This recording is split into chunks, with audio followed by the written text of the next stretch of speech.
नमस्कार मित्रांनो. आज मी तुम्हाला एक अशी भयावह घटना सांगणार आहे, जी काही मित्रांच्या आयुष्यात घडली होती. एक जुनी हवेली, एक रहस्यमयी स्त्रीचं भूत आणि एका मित्रावर आलेलं भयंकर संकट. ही कथा ऐकल्यानंतर कदाचित तुम्ही कोणत्याही ओसाड हवेलीत जाण्यापूर्वी दोनदा विचार कराल. तर चला सुरू करूया आजची भयकथा. हवेलीतली स्त्री. ही घटना महाराष्ट्रातील एका छोट्या गावाजवळ घडली होती. रोहित, समीर, अक्षय, विशाल आणि करण हे 5 मित्र विकेंडला फिरण्यासाठी बाहेर पडले होते. गावाजवळ एक जुनी आणि मोडकळीस आलेली हवेली होती. गावकरी त्या हवेलीपासून दूर राहायचे. त्यांचं म्हणणं होतं की त्या हवेलीतील एक स्त्रीचं भूत वावरत आहे, पण मित्रांना या गोष्टीवर विश्वास नव्हता. "अरे, हे सगळं अंधश्रद्धा आहे," रोहित हसत म्हणाला. संध्याकाळ होत आली होती. उत्सुकतेपोटी ते सर्व हवेलीत गेले. हवेली आतून खूप मोठी होती. भिंतीवर कोळ्यांची जाळी होती आणि हवेत एक विचित्र थंडावा जाणवत होता. ते मोबाईलच्या टॉर्चच्या प्रकाशात हवेली पाहत होते. अचानक वरच्या मजल्यावरून पैंजणांचा आवाज ऐकू आला. "कोणीतरी आहे वर," अक्षय म्हणाला. ते सर्व वर गेले, पण तिथे कोणीच नव्हते.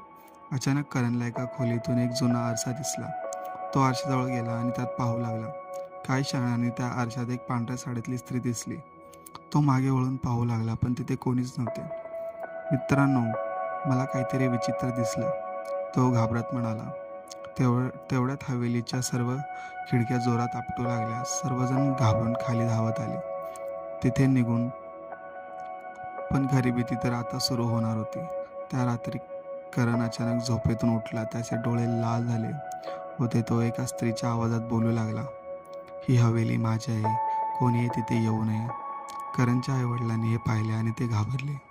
पुढील काही दिवस करणची अवस्था अधिकच विचित्र होत गेली. तो रात्री एकटाच हवेलीच्या दिशेने चालत जायचा. कधी तो स्त्रीसारखा हसायचा. एके दिवशी त्याने आरशावर रक्तासारखे लाल रंगाने लिहिले, "मी परत आले आहे." हे पाहून त्यांच्या मित्रांना आणि कुटुंबियांना गावातील प्रसिद्ध तांत्रिकाला बोलवले.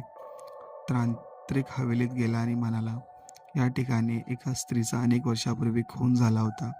तिची आत्मा अजूनही मुक्त झालेली नाही." दुसऱ्या दिवशी मध्यरात्री हवेलीत विधी सुरू झाला. करणला हवेलीच्या मध्यभागी बसवण्यात आले. तांत्रिक मंत्र म्हणू लागला. अचानक करण जोरजोरात ओरडू लागला, "मी जाणार नाही. ही माझी जागा आहे." त्याचा आवाज आता पूर्ण एका स्त्रीसारखा झाला होता.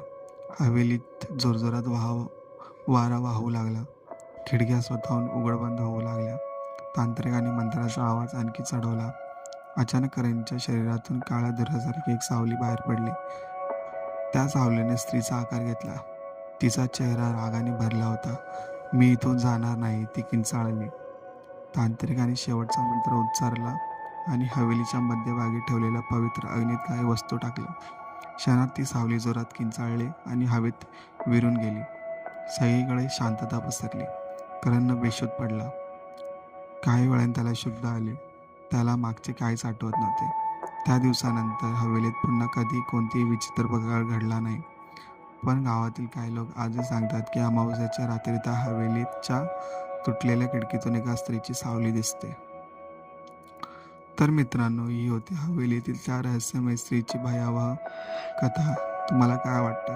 करणला खरंच भूताने झपाटलं होतं की त्यामागे दुसरं काही रहस्य होतं? तुमचं मत कमेंटमध्ये नक्की सांगा आणि अशाच थरारक व भयकथा ऐकण्यासाठी चॅनलला सबस्क्राईब करू विसरू नका. भेटूया पुढच्या कथेत. तोपर्यंत सावध राहा, कारण काही सावल्या कधीच आपली साथ सोडत नाही.